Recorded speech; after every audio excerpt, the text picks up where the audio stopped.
France குடியரசுக்கான பாலஸ்தீனத்தின் முதலாவது உத்தியோகபூர்வ தூதராக ஹாலா அபு ஹசிரா நியமிக்கப்பட்டுள்ளார். பாலஸ்தீனத்தை ஒரு தனி நாடாக பிரான்ஸ் உத்தியோகபூர்வமாக அங்கீகரித்ததைத் தொடர்ந்து பாரிஸ் மற்றும் ரமல்லா இடையிலான இருதரப்பு ராஜதந்திர உறவுகளை வலுப்படுத்தும் நோக்கில் இந்த வரலாற்று சிறப்புமிக்க நியமனம் மேற்கொள்ளப்பட்டுள்ளது.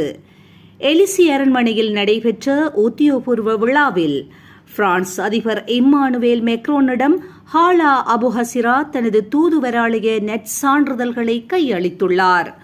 இதன் மூலம் பிரான்சில் இருந்து பாலஸ்தீன தூதரக பிரதிநிதித்துவம் மிஷன் என்ற அந்தஸ்தில் இருந்து முழுமையான தூதரகம் என்ற நிலைக்கு உயர்த்தப்பட்டுள்ளதுடன் இரு நாடுகளுக்கும் இடையிலான புதிய ராஜதந்திர மைல் கல்லாகவும் இது பார்க்கப்படுகின்றது. இது போன்ற செய்திகளை உடனுக்குடன் துல்லியமாக நீங்கள் அறிந்து கொள்ள கல்ஃப் நியூஸின் தமிழினை சப்ஸ்கிரைப் செய்வதனூடாக அறிந்து கொள்ள முடியும்.